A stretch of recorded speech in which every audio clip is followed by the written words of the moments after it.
ওয়ালা হাওলা ওয়ালা কুওয়াতা ইল্লা বিল্লাহ। জীবনে কোনো দিন কোনো অঙ্গ বেকার হবে না, সচ্ছল থাকবে, অসচ্ছল হবে না। সুবহানাল্লাহিল আযীম ওয়া বিহামদিহি ওয়ালা হাওলা ওয়ালা কুওয়াতা ইল্লা বিল্লাহ। এটা হলো মেইন দোয়া।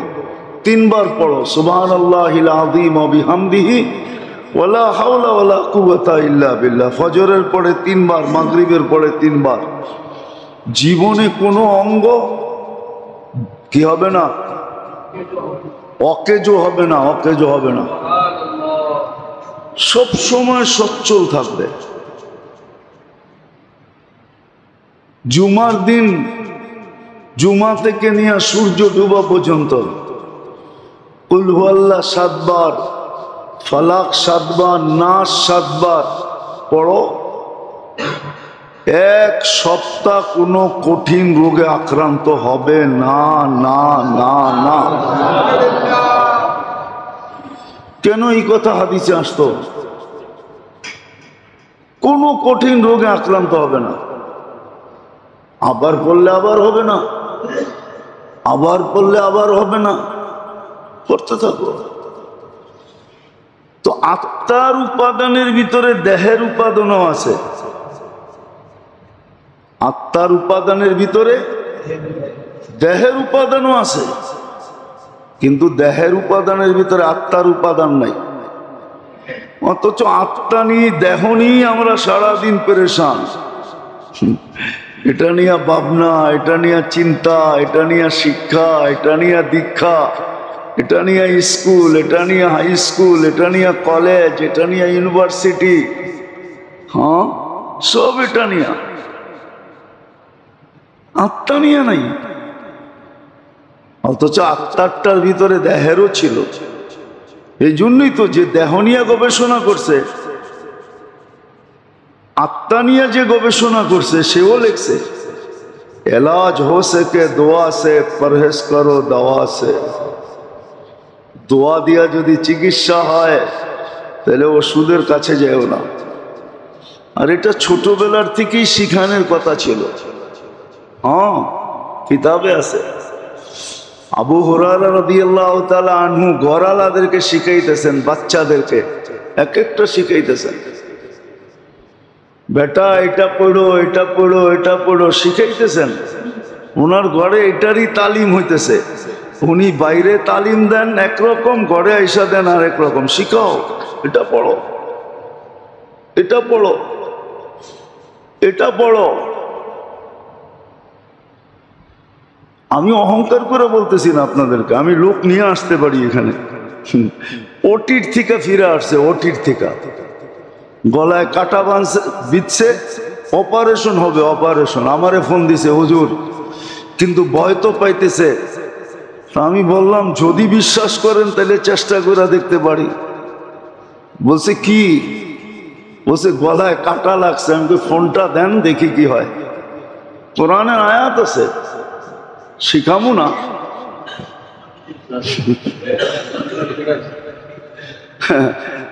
না, কষ্ট করে শিখছি, আপনি 1 গ্লাস পানি দিয়ে শিখা লইবেন, এটা কেমনে হয়? ঠিক না? আমি বলছি ফোনটা লাগায় দেন। লাগায় দিছে, কোরআনের আয়াত আছে। 7 বার পড়ার পরে জিজ্ঞেস করছি এবার ডুব গিলা দেখেন তো। হুজুর কাটা তো নাই। আমি বাড়িতে পড়েন, কি করবেন? আর কাটা জীবনে থাকবে না। ওই ফ্যামিলিরই এই পর্যন্ত মনে হয় 20 বার হয়েছে এরকম। কাটা লাগলেই আমারে ফোন দেয়। যদিও বিল আজ পর্যন্ত দেয় নাই, আর দিবে কিনা এটাও জানি না, কেননা বড় চালাক মানুষ তো, এই জন্য টাকা টোকা দিব না। হ্যাঁ, সত্য এটাই আছে। দোয়া 2 মিনিটে জ্বর চলে যাবে, 2 মিনিটে গামায়া জ্বর চলে যাবে, আছে দোয়া। লোক আছে এখানে সাক্ষী দিবে যে হ্যাঁ 2 মিনিটে গামায়া সব জ্বর চলে যাবে। আল্লাহ রাখছে তাসির এটার ভিতরে। আত্মার উপাদানের ভিতরে শরীরের উপাদান রাখা আছে। শুধু শুধু তো মনীষী লেখেন নাই, হাদিস কোরআনের তর্জমা করেন না, আসমাকে তো দেখ পুরা না উতরো তো ফির कहना। আল্লাহ তো বলতেছে পরীক্ষা করে দেখ, 100-এ 100 না হইলে বলিস। আছে আছে আছে আছে লোক আছে, এখন বোঝা যায় না। হ্যাঁ, হয়তো বলবেন জটিল রোগ তো ভালো করতে পারেন না, ক্যান্সার তো পারেন না, হয়তো একদিন হইতেও পারে। কোন দিন আল্লাহর মেহেরবানি হবে, টোকাইতে টোকাইতে বলে না, যা কিছু পাও হাত পেতে নাও, পেলেও পেতে পারো অমূল্য রতন। হইতে পারে একদিন পাইও যেতে পারি। মোবাইলে ফু দিলে ক্যান্সার ভালো হয়ে যাবে, হইতেও তো পারে না, পারে না? আরে আমিন বলেন না। আল্লাহ দিয়া দেখ, মানুষের লাভ হোক, ঠিক না? হ্যাঁ, হতেও তো পারে না, পারে না? হ্যাঁ আছে, আমরা তালাশ করে পাই না, নাইলে আছে। নাই যে এরকম নাই, নাই যে এরকম নাই, আছে। হয়তো কোথাও কোনায় খাঁচায় পড়া আছে। মাঝে মাঝে ঘরে বলে না, আনছি তো গড়েই, হয়তো গড়ের কোথাও আছে, টোকাইতে থাকো পাবা। হ্যাঁ, বাহিরে রেখা আসি নাই, গড়েই আনছি। কোথায় চিপায় চাপায় রেখা দিছো, খুঁজতে থাকো। তো আসলেই চিপায় চাপায় কোথায়ও আছে, হয়তো কোনো একদিন খুঁজতে খুঁজতে হাত লেগে যাবে, কাজে লেগে যাবে। তো আত্মার উপাদানের ভিতরে শরীরের উপাদান আছে, কিন্তু শরীরের উপাদানের ভিতরে রব্বে কাবার কসম আত্মার কোনো কিছু নাই। এই জন্য নবীরা মানুষের আত্মার উপরে মেহনত করে। দুনিয়ালারা মানুষের বডি সাজায়, বডির পার্লার খুলছে, বডি সাজায় দেয়, কিন্তু নবীরা এসে মানুষের আত্মা সাজায়। নবীরা পার্লার খোলে আত্মা সাজানের। নবীদের পার্লার ভিন্ন, নবীদের মেহনত ভিন্ন, আত্মার উপরে মেহনত করে। আজকে মুসলমানের দুরবস্থা আমল ছাড়ার কারণে। মুসলমান 100% আমল ছেড়ে দিছে, 90% নামাজ পড়ে না। ও সাহায্য চাই কি করে? ও আল্লাহর কাছে শেফা চাই কি করে? লজ্জা করে না? শেফা তো চাইতে পারতো, যদি আল্লাহ ডাকার সাথে সাথে মসজিদে ছুটে আসতো। তারপরে যদি হাত উঠায় বলতো আগিসনি ইয়া মুগিস, আগিসনি, তো দেখতো আল্লাহ সাহায্য করে না, করে না, করে না, করে না, দেখতো। 90% নামাজ পড়ে না। আপনারা আমাদের কাছ থেকে পানি পড়া নেন, ফু কাজে লাগবো কোত্থেকে? ফু তো কাজে লাগার জন্য ক্ষেত্র থাকতে হবে। হ্যাঁ, না নামাজ, না রোজা, না হজ, না যাকাত, না তসবিহ, না তাহলিল, না জিকির, না ইবাদত, কিছুই তো নাই। তোর গায়ে তো বোমা মারলে কিছু হবে না, আমি ফু দিলে কি হবে? নাহলে ফুর ভিতরে তাসির আছে, আছে ফুর ভিতরে তাসির। আল্লাহর কালামে পাওয়ার আছে। শুধু রুহের কাজ হবে না, দেহের কাজও হবে, দেহের কাজও। এরকম হাজারো প্রমাণ আছে, হাজারো প্রমাণ আছে, হাজারো। প্রত্যেক আইনা আপনাকে আমি সাক্ষী দিব। আবার বললে তো বলবেন নিজের কেরামতি বলতেছে, ঠিক না? এটাও তো আবার বিপদ, ঠিক না? ওই দেখো মিডিয়ায় নিজের কেরামতি জাহির করতেছে, কত বড় পৌঁছা হুয়া সরকার।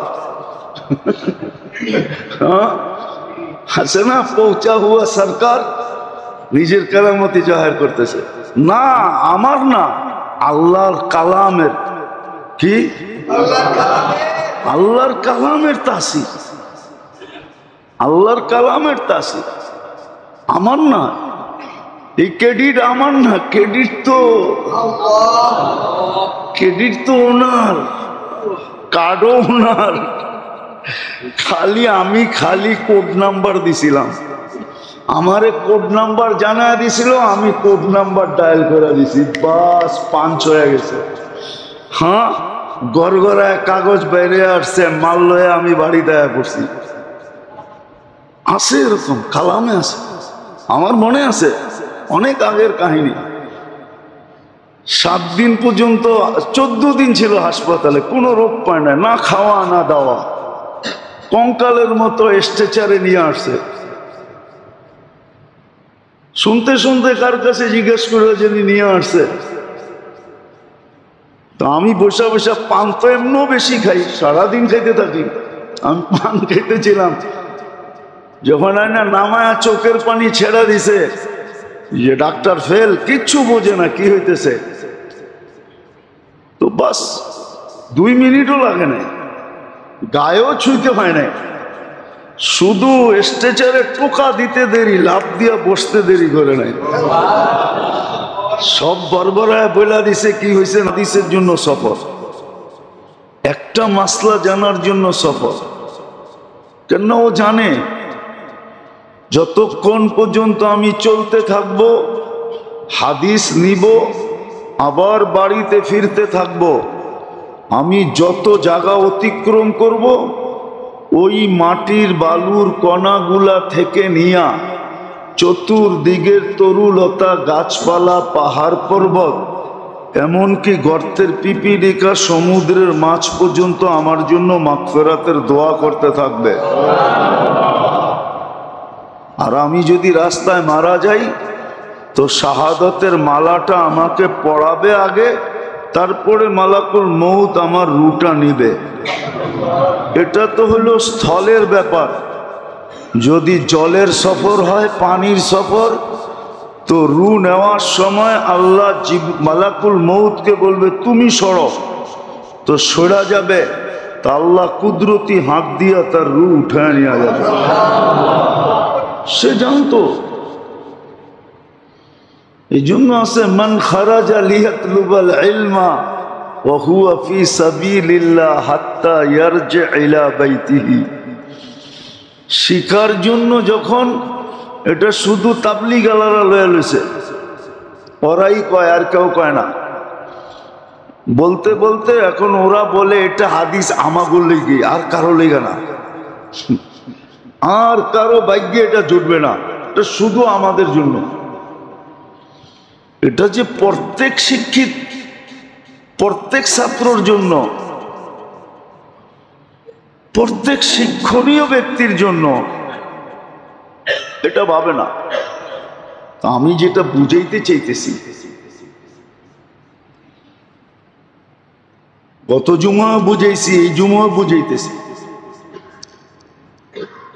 ইবাদত এই জন্যই দিছিলেন, ইবাদতের পাবন্দি আমাদের উপরে এই জন্যই ছিল, ইবাদত লাগু আমাদের জন্য এই জন্যই করছেন, সর্বকর্মের তরতিব এই জন্যই দিছিলেন, সুন্নত তরতিব এই জন্যই দিছিলেন, যে দেহেরটা তো মিলবে মাটির থেকে উৎপাদিত, কিন্তু আত্মারটা মিলবে কোত্থেকে?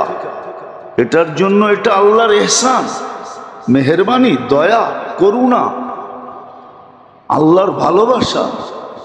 আল্লাহ নাও দিতে পারতেন, কিন্তু মেহেরবানি করে দিয়ে দিছেন। মসনুন দোয়া এই জন্য, প্রত্যেক কর্মের দোয়া আছে, করার তরিকা আছে। ইবাদত বন্দিগি যেটা আমাদেরকে দিছেন, জিক্র তেলাওয়াত যেটা আমাদেরকে দিছেন, তসবিহ তাহলিল যেটা আমাদেরকে দিছেন, এটা অনলি আত্মার জন্য দিছেন। এই জন্যই তো শরীরের গবেষক বলে দিছে, গবেষণা করতে করতে করতে করতে এক পর্বর ভিতর থেকেই লেখা আসছে, এলাজ হো সকে গজা সে পরহেজ করো দওয়া সে। এটা ওর কথা না, এটা ওর ভিতরের চিৎকার। ও গবেষণা করে দেখছে, ঠিক আত্মার প্রয়োজন মিটানোর জন্য আল্লাহ ইবাদত দিছিলেন, বন্দেগি দিছিলেন, জিকির দিছিলেন, তেলাওয়াত দিছিলেন, তসবিহ দিছিলেন, তাহলিল দিছিলেন। এমনকি দোয়া দিছিলেন, দোয়া দিছিলেন। এই জন্য হাদিসে আছে, কেউ যদি উজু করে ঘুমায়, বিছনায় যায়, তোর বিছনা ফেরেশতা দখল করে। ওই ঘুমে মারা গেলে ইমানি মৌত হয়। বরং এক রেওয়ায়েতে তাকাইলে দেখা যায় শাহাদতের মৌত হয়। ফেরেশতা দখল করে, সারা রাত্র শয়তানকে ওই বিছনার কাছে আসতে দেয় না, মৌতের সময়ও আসতে দেয় না, ধোঁকাও দিতে দেয় না। ফেরেশতা উপর দূরের থেকে হাত দেখায়, চেহারা দেখায়, আমরা আসি, খবর আছে, আইলে আসতে দেয় না। উঁচু করে বিছনায় যাওয়া, বলবেন শুইলেই তো, ঘুমাইলেই তো উঁচু চলে যাবে, যাক না, চলে যাবে, এটাই স্বাভাবিক। কিন্তু বান তো দিছিলেন, কি বাত তো দেওয়া হয়েছিল, ঠিক না? কি বাত তো দেওয়া হয়েছিল, প্লাবনে ভাঙ্গা গেছে। অভিযুক্ত আর কারো উপরে উঠবে না, ঠিক না? না উঠবে না? উঠবে? হ্যাঁ, আর বাদেই দেন নাই, তাহলে তো অভিযোগের আঙ্গুল উঠবেই, ঠিক না? তো উঁচু ভাঙবেই। কিন্তু আপনি উঁচু করে শুছেন কিনা, এটা হলো বিষয়। ইবাদত বন্দেগী এই জন্য ছিল যেন আত্মার খোরাক হয়, আত্মার প্রয়োজন মিটে, আত্মার ভিটামিনের চাহিদা পূর্ণ হয়, ক্যালসিয়ামের চাহিদা পূর্ণ হয়, যা যা আত্মার প্রয়োজন, এই চাহিদাগুলা যেন পূর্ণ হয়। এই জন্য কিছু ইবাদত ছিল যেটা অতীব করণীয়, করতেই হবে, না করলে কোনো উপায় নেই। যেমন নামাজ পড়তেই হবে, তা না পড়া উপায় নেই। কোনো যুক্তি তর্ক দিতে পারবেন না, কেননা আল্লাহ তো বলছেই, দাঁড়ায় না পড়তে পারলো বৈশা পড়ো, নাইলে মসজিদে মুসল্লিতে চেয়ার বেশি হইল কি করে? বৈশা পড়ো, বৈশা পড়ো না শুয়া পড়ো, সর্বশেষ ইশারায় পড়ো। এই স্তর আসতো না, চাইর স্তর হইতো না, দাঁড়ায় পড়ো, বৈশা পড়ো, শুয়া পড়ো, ইশারায় পড়ো, তাহলে এই স্তর আসতো না। এটা অতীব করণীয়। রোজা অতীব করণীয়, যাকাত অতীব করণীয়, হজ অতীব করণীয়, করতেই হবে। কিছু করণীয় ছিল, করতেই হবে। আর কিছু রাখছেন, আরো আছে সুন্নতে মুআক্কাদা, অতীব করণীয়, ওয়াজিব অতীব করণীয়, করতেই হবে। এটা আত্মার খোরাক ছিল, আত্মার উপাদান ছিল। হ্যাঁ, শরীরের উপাদানের ভিতরে আত্মার উপাদান নাই, কিন্তু হ্যাঁ, আত্মার উপাদানের ভিতরে শরীরের উপাদান আছে। এটা আল্লাহর রসুল আঙ্গুল দিয়া দেখায় দিয়া গেছেন, কিতাবে এখনো লিপিবদ্ধ আছে, নাইলে এই দোয়া কেন আসতো? ফজরের পরে 3 বার পড়ো সুবহানাল্লাহি ওয়া বিহামদিহি, সুবহানাল্লাহি ওয়া বিহামদিহি, সুবহানাল্লাহি ওয়া বিহামদিহি, সুবহানাল্লাহিল আযীম পয়লা উড়ায়া দেয়। যেমন আসগাসু আহলাম বইলা উড়ায়া দেয়। ইউসুফ আলাইহিস সালামের জামানায় মিশরের রাজা যখন স্বপ্ন দেখছেন, হ্যাঁ, জীর্ণ শীর্ণ 60টা গাভী, মোটা তাজা 60টা গাভীকে খায়া ফেলতেছে, তো যারা স্বপ্নের ব্যাখ্যা জানতো দরবারে, তাদেরকে জিজ্ঞাসা করছিল এটার ব্যাখ্যা কি? তো বলছে আসগাস ও আহলাম, এটা ব্যাখ্যাহীন স্বপ্ন, ফালতু। কিন্তু যখন ইউসুফ আলাইহিস ইসলামের কাছে গেছে, তো সে এমন তথ্য বাহির করে দিছে, আর যেটা সত্যে রূপান্তরিত হয়েছে, দুনিয়াকে তাক লাগায় দিছে। তো আজকে আমরা বললেও জাতি বলে আসগাস ও আহলাম, ফালতু জিনিস। কি এই জন্য দেখবেন ইউনিভার্সিটি, কলেজ সব দেহ নিয়ে সারাদিন গবেষণা করে। ডাক্তারকেও দেখবেন সারাদিন ও দেহ নিয়ে ভাবে। কোনো ডাক্তারও তার আত্মা নিয়ে ভাবে না যে আমার দেহটার যদি এরকম প্রয়োজন হয়, তাহলে যেই দেহটা আমার আত্মাটা আমাকে বাঁচায় রাখলো, ওর কি কোনো প্রয়োজন নাই? আজকে মুসলমানের দুরবস্থা এই জন্যই। আল্লাহ যে মুসলমান থেকে মুখ ফিরায় নিছেন, রহমতের দৃষ্টি ফিরায় নিছেন, নারাজ যদিও না বলি, আল্লাহ নারাজ হয়ে গেছেন এটা যদিও না বললাম, তাহলে এই শব্দ যদিও আল্লাহর জন্য শোভনীয় না, কিন্তু বুঝানোর জন্য বলতেছি, অভিমান অবশ্যই করতেছেন। আজকে মুসলমানের সাথে আল্লাহর অভিমান, নাহলে মুসলমানের এই দুরবস্থা হবে কেন? যে ঘরের থেকে বাহির হলে ফেরেশতা নিয়ে বাহির হবে, ঘরে ঢুকলে ফেরেশতা নিয়ে ঢুকবে, যে ঘুমাবে ফেরেশতা তাকে পাহারা দিবে, তার এই দুরবস্থা কেন?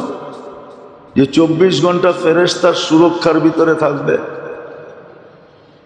যাকে 24 ঘন্টা হেফাজত করার অঙ্গীকার আল্লাহ দিতেছেন, উলাইকা লাহুমুল আমান। আজকে মুসলমানের দিকে তাকানোর কেউ নাই, দুরবস্থার শিকার। মুসলমান মারতেও কোনো জবাবদেহিতা করতে হয় না, এদের সম্পদ লুটলেও কোনো অসুবিধা হয় না। কেন এই দুরবস্থা হবে?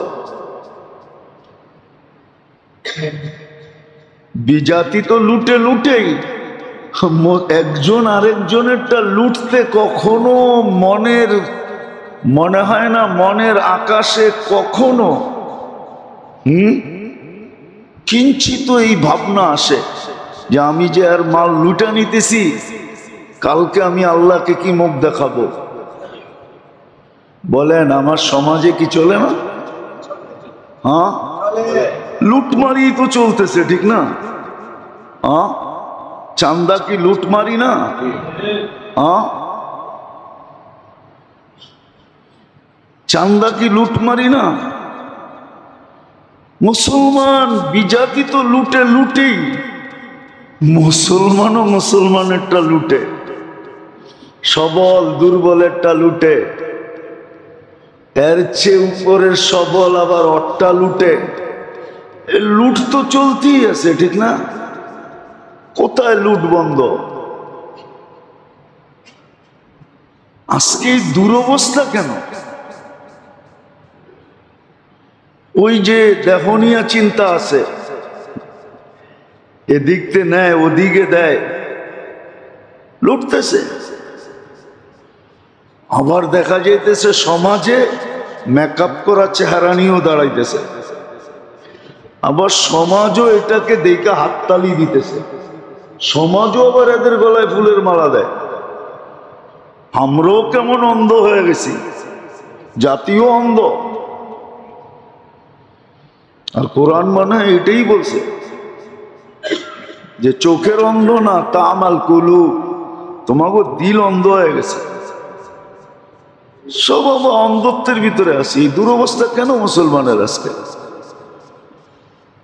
মুসলমান সমাজে এই লুটমারি কেন? কেন এই অবস্থা মুসলমান সমাজে? এটাই বুঝাইতে চাইতেছি। দেখি কারো দিলে লাগে কিনা। সব তো তৈরি হবে, এরকম আশা করা যায় না। সব তৈরি করতে চাইলে বিরাট এক মেহনত লাগবে, গলি গলি হাসপাতাল খুলতে হবে, তাইলে যদি দিল সজাগ হয়। কিন্তু হইতে পারে চিৎকার দিলে কিছু লোকের দিলে লাগতে পারে, আশা করা যায়। শতের ভিতরে যদি একজনও তৈরি হয় তাইলেও ভাববো যে কিছু একটা কাজে লাগছে। এই জন্যই বলতেছি, নাহলে বলার কোনো দরকার ছিল না, বলার কোনো দরকারই ছিল না। হুকুম বিদায় বলা, ফাযাক্কির ফাইন্না যিকরা তানফাউল মুমিনিন। হ্যাঁ, কেউ যদি ইমানদার থাকে তাহলে ওর কাজে লাগবে, যদি আসলেই ইমানদার হয় তাহলে কাজে লাগবে। আর যদি ফর্মালিটি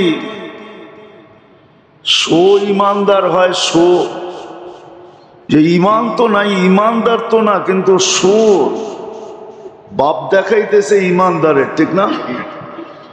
রাগ হয়ে যাবে বললে। আবার দেখবেন জুমার দিন দেখবেন কিছু মুসল্লি আসে, মনে হয় ওর মতো কুতুব আর দুনিয়াতে কেউ নাই, এমন বাপ চক্কর নিয়ে আসে। আবার আসবেও সবাই শেষে, আবার সবাইরে ফাড়তে ফাড়তে সামনে, সবাই সামনে আইসা বসবে। তাও যদি ভালোভাবে বসে তাইলে হয় আত্তাহিয়াতুর শুরুতে সবাইরে সরায়া মরায়া লেপটি মাইরা বসবে। দেখবেন প্রত্যেক মসজিদেই আসে, এরকম কিছু লোক আছে না? নাই? এই জন্যই তো আমাদের বলতে হয়, নাহলে বলার দরকার ছিল না। ভাব নিয়ে আসে যে বড় কুতুব আসছে আর কি। তো আমরাও এরকম ইমানের ভাব নেই, বাস্তব ইমান নেই। ইমান থাকলে তো এই সমস্ত কথা, হায় হায় হায়, সবকিছু খরচ করে হইলো এগুলা নিত উঠায়া। ছিল এক জমানা ছিল, তাইলে এক হাদিস আনার জন্য রাশিয়ার থেকে সিরিয়ার রাজধানী দামেস্কে যাবে কেন? 6 মাসের রাস্তা কেন অতিক্রম করবে এক হাদিস আনার জন্য? শুধু একটা